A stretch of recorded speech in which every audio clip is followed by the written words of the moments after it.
Chris, Trails Manager, City of Prescott, Chris Hosking. Hosking, yep. I got it right. You got it right. Thank you. I've been butchering your name for 14 years now. Well, you're not the first or the last. So we're stoked to have you, brother. I really appreciate you guys being here at City of Prescott. The City of Prescott is our trail sponsor for the 2023 Prescott Valley Outdoor Summit, and rightly so. You've been hacking away at a trail system for the City of Prescott for 14 years, I think? 17 years. I didn't want to date you too much. I got here in 2006. Really got going in 2007. So I guess that would be 16 years. It's been 16 years. Yeah. So, when I got here, there was 28 miles of trail in the City of Prescott, and now there's 140. Wow. So you've been busy. Been busy, and then, there's been a lot of work in the city and, also working with the Forest Service as well. Right. So how does one land a job, which is like an epic job? You're outdoors. Yeah. And I know you're an avid mountain biker, amongst other things. Yeah. How does one fall into that?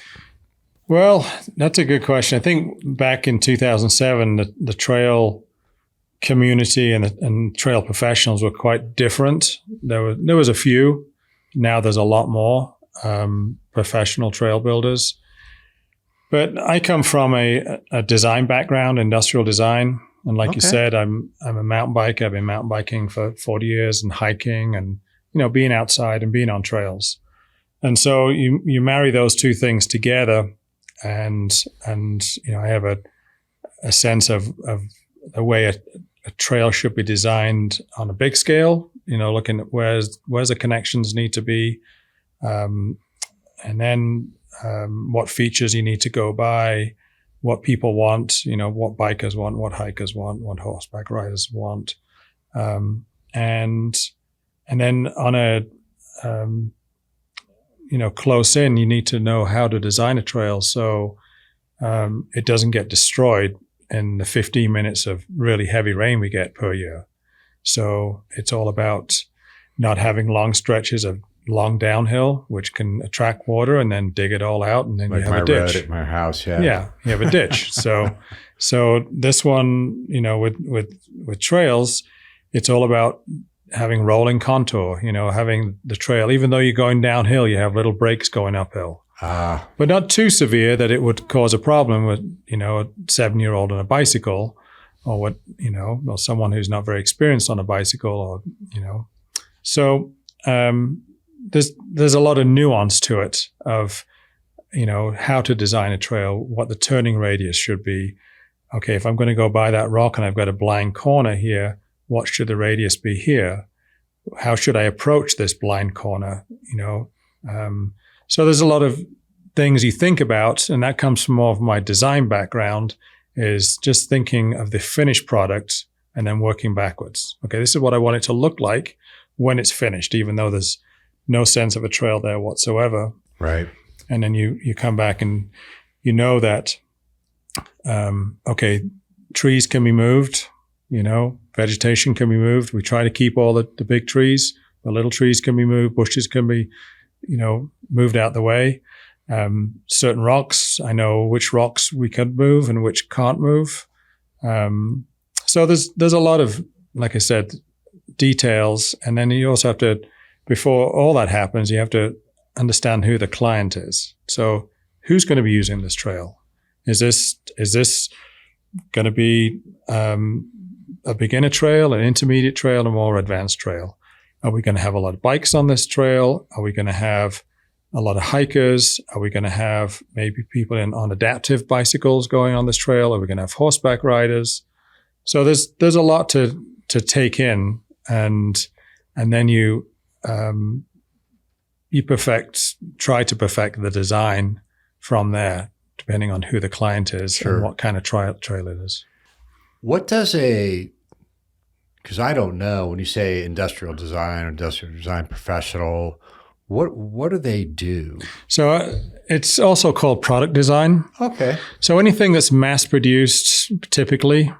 So I worked in Silicon Valley. I was a consultant for Apple Computer, so I was designing computers.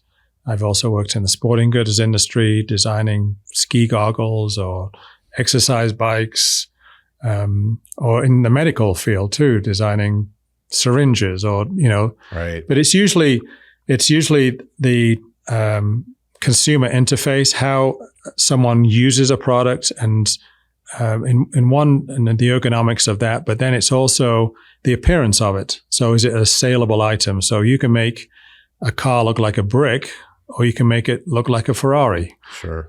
So it's this little bit of styling, Okay. but it's all contained, again, who's the client? How much is this going to sell for? And then you work backwards from that. I would imagine that industry, all the design tools and techniques have changed over the last 15, 20 years, because not only computing power, but now you got 3D rendering, you got 3D printing. Absolutely. All those things. And so I was actually on a beta test site for the first CAD programs and 3D stuff. So, when I was in college, I'd make all my models out of like balsa wood or foam, like surfboard foam. And now it's all 3D rendered. But I still think with that particular field, having something physical in your hand to feel proportion, to feel it in your hand is still important. So the trail design thing, coming back to the trail, it's really, there's science to it, but it's also artistic too. You have Sure. you get a sense of what people want. Okay, I want to show them this view. I want to show them this. I want to go by this cool rock. And so you have all these anchor points in this area that you want, or this trail that you want to put in. Then you try and link them together in a sustainable way that's not going to be a maintenance nightmare. So, Right. So that's getting kind of interesting. I'm assuming you mentioned when you started there were 20-something miles of trails. And now how many does the city of Prescott have? about 140. About 140 miles of mountain biking, hiking, horseback riding trails. Yep. What are some of the more memorable lessons you've learned along the way? Is there something that sticks out in your mind? Like, yeah, that's something we could have done differently. Now we do, is that you didn't anticipate? I think it's really understanding the weather that we have here. And when we get those big gully washers. Yeah. So there's, so I put some bridges in that were in the wrong place. and now I've gone in there and elevated those bridges so they have more capacity.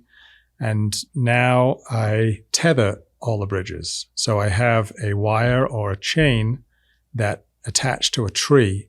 So if it does go, Not going to go too far. it's not going to go too far. We're not going a quarter mile down the creek trying to retrieve it, and it's usually destroyed by then. Right. So it's all about eventualities. Okay, this could happen. It might not happen for 10 years, but it could happen. How do I defend against that so it's not a total loss? Are you looking at, the upcoming, or they say the different weather patterns, the rains may be coming harder and stuff like that? Does that play a role in design, or? I think it's, if they come hard, they come hard. And they do anyways here, right? They've always have, ever since Right. I've been here. When it comes hard, it all bets are off. And, one thing last year that was kind of unusual, when we had that hailstorm, that was a microburst. It started near the airport and then moved in through the Dells. Mm-hmm. And that created a lot of damage, because now we have a ton of hail, a lot of houses got damaged, a lot of cars got damaged, and, a lot of trees got hammered, Yeah. And so we lost a lot of pines in that one swath. The manzanita seemed to be fine. The oaks, you can't kill oaks typically. So, that's something that's pretty recent. What is the plan for does the city have in terms of trails? You're at how many miles of trails right now? It's like the third time I've asked. About 140. About 140. Do they have a plan to continue building the trail system? Well, we've got a lot of things coming. Yeah, we've got a trail that's going to continue up to Chino. We're working on that. I'd be up for that. Yeah. So we're going to connect Prescott's Peavine to Chino's Peavine. It's about 6 miles. What's the eventuality of that? Because I know that's been talked a lot about. I would love it because we go to the Peavine. We're out in Chino Valley. It'd be great to connect and go to right into the Dells. Yeah, it's gonna happen. It's gonna happen next couple of years, maybe even sweet. next year. I think that'd be just an amazing ride. Yeah, as long as you don't have the wind that day. Yeah, as long as as long as you're riding with the wind. Yeah. Right. Yeah. It's coming back because I know where that wind, every time I drive and it's windy, I know where that I get the tailwind driving home and it's quiet. When we have those really heavy winds, I could be doing 65, 70, and it seems like I'm doing 20. Yeah. Just because it's just pushing you. Yeah. And I wouldn't want to be on a bike. No. But that's a great ride. We took our new e-bikes out in Chino off the Peavine and road, and you got the dead end, but it's just beautiful out there. Yeah. It's really it's a whole different experience, and you come back after. That's what I tell people. You go on these trails, and you come back with a whole different attitude. You do. It's an attitude. Well, it's an attitude adjustment. Yeah. The data's there, right? About being outside, exercise, sunshine. Yeah. It's good for you. Yeah. And these people that are, the pandemic didn't do us any good that way. Yeah. More people need to be out on the trails that you've been building for 17 Well, years. the pandemic was good for trails in Prescott because everyone was on them. Yep. People felt safe on them. They wanted to get out, and get out of their houses. Yep. So you guys are the trail sponsor. What I've always wondered, with this growth in the energized bikes, the e-bikes, and you got mountain bikes and hikers and horseback riders. How is that all mixed up on the trail system? Because I know my buddy, who we have a friend in common, won't say his name, but I always give him grief because he's the truest, right, on mountain bikes. And I say, I'm going to get my e-bike and pass you guys up. I just give him I get him a little grief. But I know that that's kind of a concern and a conflict between, I'll call them communities. Yeah. I mean, we've had some conflicts here, but that's one thing I'm most proud of about Prescott in this area is everyone seems to get along. We've had, spikes, but, the way I see it, we're all out there for the same amount of fun. Exactly. And the thing with e-biking, I've got an e-bike, I've got a regular bike. I go hard on my regular bike and I go even harder on my e-bike, and I go do different trails. I do trails that I do not do on my regular bike. And it's a different sport, but I'm still sweating. The sweating's still real. I'm still getting a workout on the e-bike. And I'm getting a different kind of a workout and a different kind of experience. And so, everyone's got their preferred way of moving around outdoors, and everyone's out there for the same amount of fun. So everyone just, be nice on the trails, right?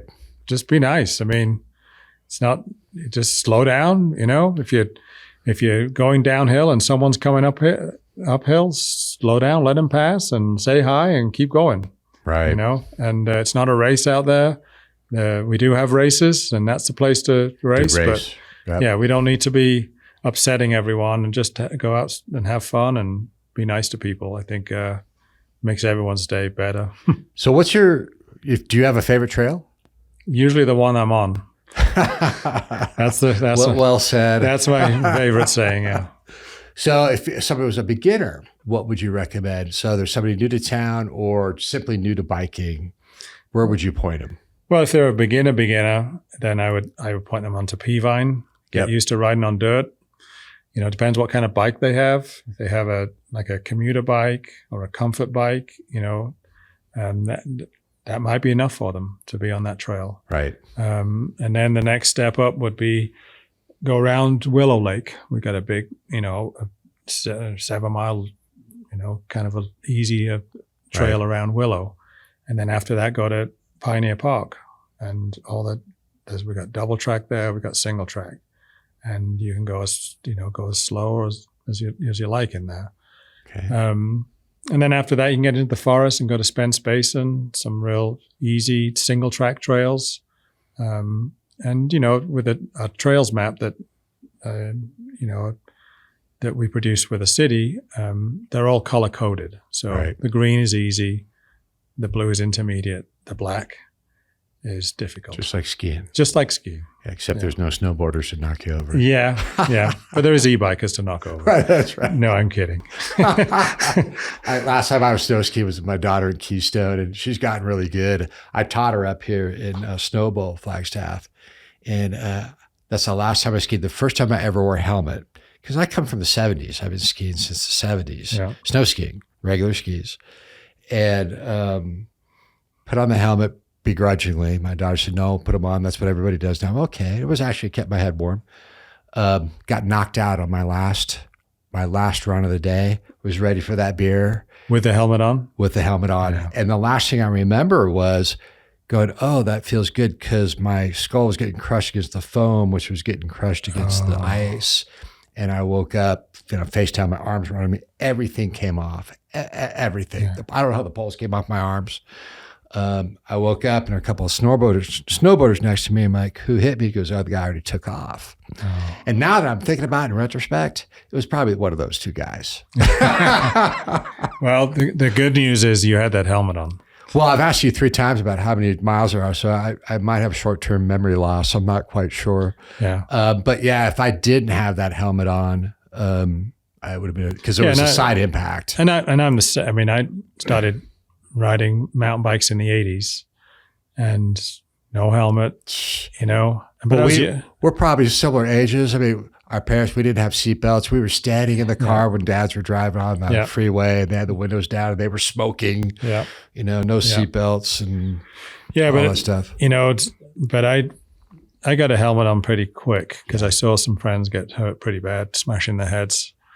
And, and then I smashed my head one time, and had a helmet on and I was glad of it. And then I moved up to a ski area in 1990, up in Mammoth Lakes. And I was there for a long time.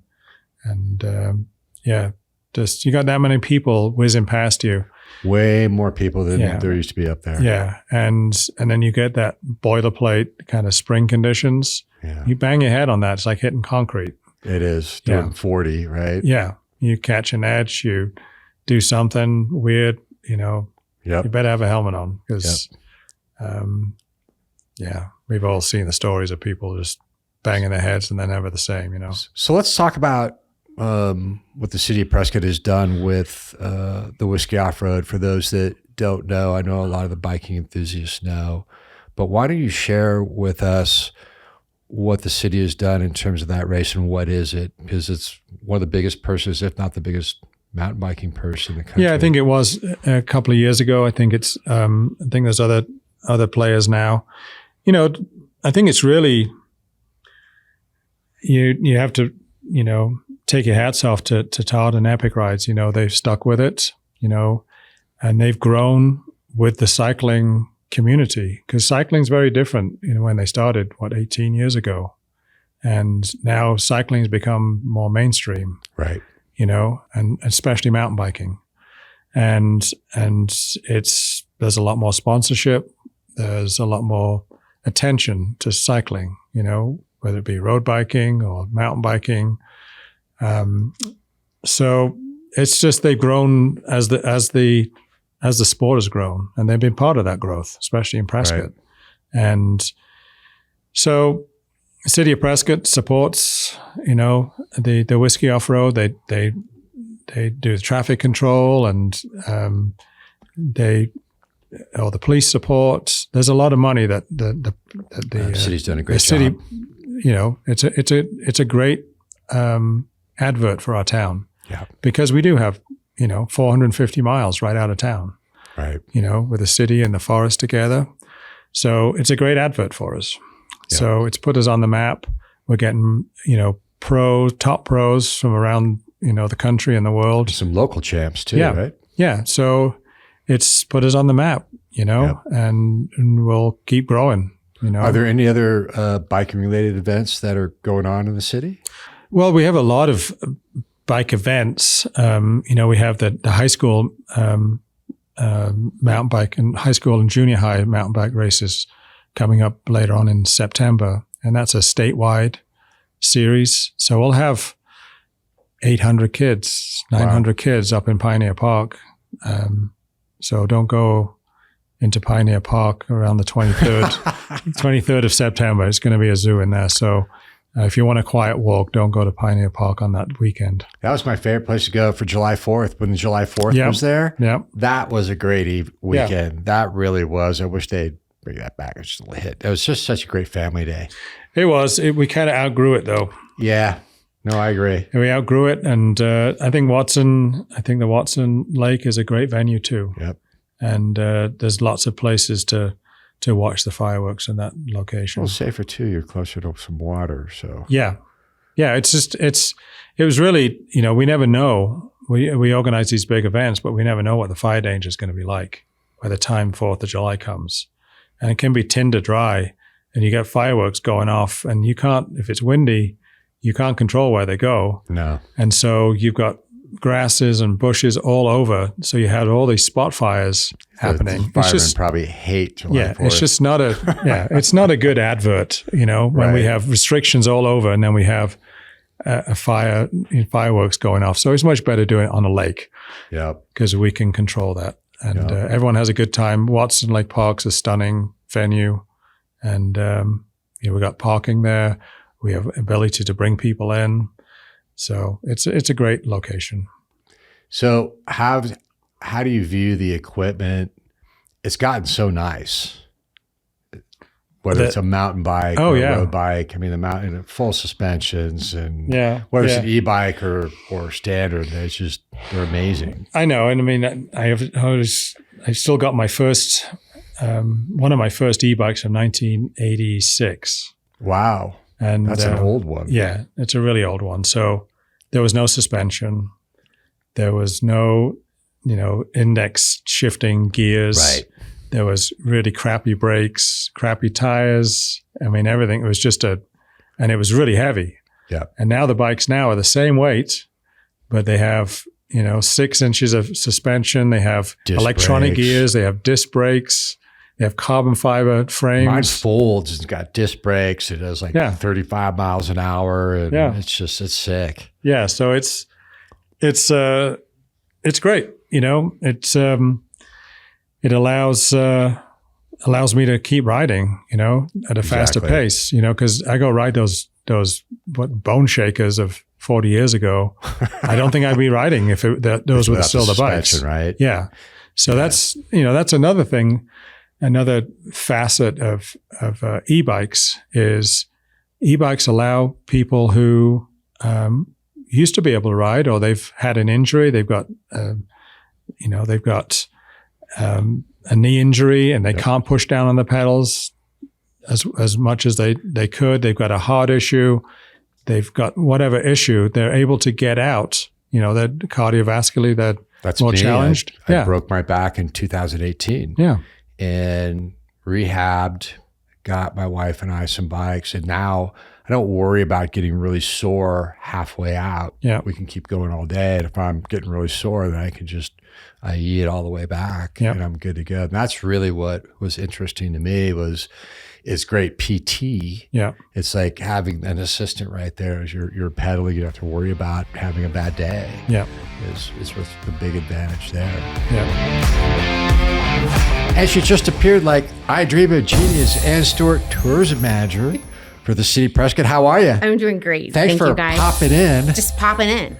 So we were just talking, and I wanted to ask Chris about Bean Peaks fundraiser. Sure. What's that all about? And then I want to get to the tourism manager on all the great things going on in the City of Prescott. Sure. So the Bean Peaks is a collaboration between the City of Prescott, the Prescott National Forest, and Prescott Mountain Bike Alliance, PEMBA. Mm-hmm. And it's a type of trail that we currently do not have in Prescott, which has got jumps and berms. It's kind of like being on a roller coaster on a bicycle. Okay. And so these are very mountain bike centric trails. There'll be one direction. They're in an area that has no trails currently, and it'll be a whole different type of trail that we don't have. And so we are fundraising for it. PIMBA is fundraising, Prescott Mountain Bike Alliance, and you can go to their website, prescottmtb.com, and find out all about it. And we're doing pretty good.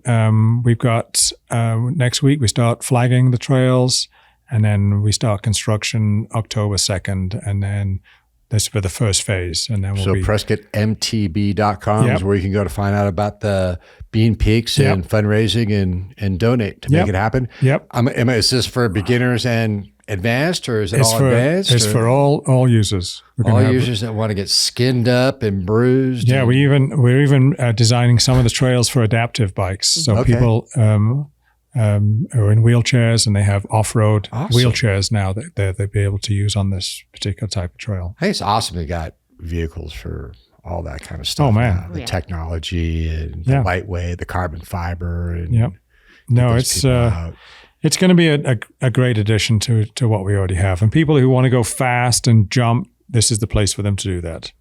Not Bean Peaks. Bean Peaks. It's just get skin. PrescottMTB.com. Yeah, and it's just right there. It's just south of town on Whitespog, heading out of town on 89. People who know where Schoolhouse Gulch is, Whitespog Campground. It's just a little south of that. So between that and Ponderosa Park, that's the area we're looking at. Well, you're doing an awesome job. Well, thanks. We're lucky to have you in the city of Prescott. Yeah, and we have a lot of other people in this community that do great jobs with our trails, and I can't not be here and not say about my volunteers, which are the Over the Hill Gang.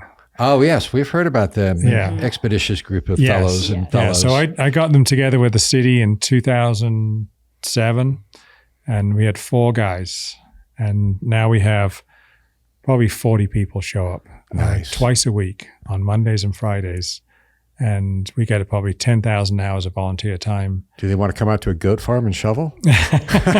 I'll definitely mention that to them. Okay. Yeah, I'm sure they'll put that right at the top of their list. Too long. Yeah. You never know. They may be looking for. Yeah. Awesome. Yeah. Well, that's fantastic. Yeah. Now, I Dream of Jeannie and Stuart, how are you? I'm doing well, thank you. Awesome. What's going on in the city of Prescott? As a tourism manager, I bet you got a lot on your plate. We do. And, I think one of the things I want to mention, and I know you guys talked about trails and all the great outdoor things to do, but to find all that information, the best place to do that is experienceprescott.com. Experienceprescott.com. How long is that? That's kind of a new website. It is, and I'll kind of back up and tell some history. So we're the City of Prescott Tourism Office, and on the consumer side, we used to be Visit Prescott. We did have a rebranding maybe a year and a half ago to Experience Prescott. And the reason we went to Experience Prescott is, we want people to come and stay longer and enjoy all there is versus, just doing a light touch and, having somebody that will cherish our destination and truly experience all that we have to offer. Which is a lot. A lot, yeah. And when I say Prescott too, I mean our neighbors, our regional area, the North Central Highlands. But you can find itineraries there. You can find restaurants, where to stay, all kinds of other activities and event calendar. And so that's where you can find all the great information. We'll have to get some information, put it on signalsaz.com so people know more about that. Yes. So what's the next big event for you guys? Besides, of course, you guys are part of the Prescott Valley Outdoor Summit, which, by the way, thank you. Yes. As neighbors, participating and collaborating, what's good for Prescott, what's good for Prescott Valley, vice versa.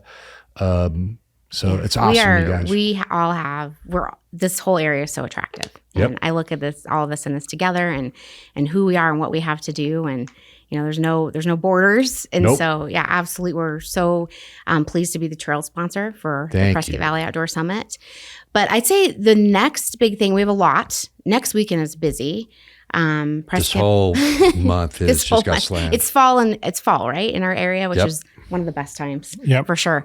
But next weekend it alone is the Prescott Indian Art Market at Charlotte Hall. There is the Prescott Powwow, and then actually there is a fundraiser next weekend for the Bean Peaks Trail. Right. Yeah. So you can find that information too on the Prescott Mountain Bike Alliance website. But then, we're getting ready for Christmas already. That's what I want to talk about because it's Arizona's Christmas City. What are some of those big events and the holidays that we can share with I think people? Everybody, typical general schedule, right? So, and you can find this information too at experienceprescott.com. There's a special Christmas City tab. But, we kick off the season with the Light Parade, which is the weekend of Thanksgiving. Yep. I think, and then around that time, Valley of Lights also goes up out here. So a lot of people make a weekend out of that. And then the next weekend is, the annual daytime parade and the annual courthouse lighting. Yep. Followed by the next weekend, which is Acker Nights. Which is an awesome night. Awesome night. And then, it kind of wraps all up with the Whiskey Row boot drop on the 31st of December. But the lights stay on until Martin Luther King Day weekend. Yep. And so I think a lot of people, what we try to do is not necessarily attract people for the big events, but we try to get them up here for the week. Come for the week, come on a weekday, go to the Valley of the Lights, walk around the courthouse, take in a Christmas concert, go to dinner. So we try to really attract people for that type of environment versus coming for a particular event. Okay. Yeah. That's awesome. Well, again, we're very thankful to the City of Prescott, the tourism, trails for supporting the Prescott Valley Outdoor Summit. And of course, there's no better trail sponsor because you guys rock it on the trails. September 30th, October 1st at the Finley Toyota Center and surrounding outdoor grounds.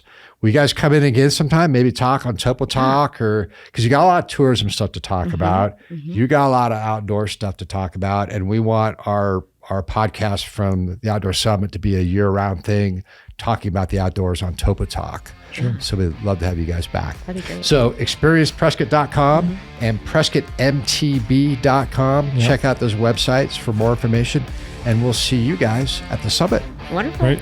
Thanks, Thank guys. you. Ciao.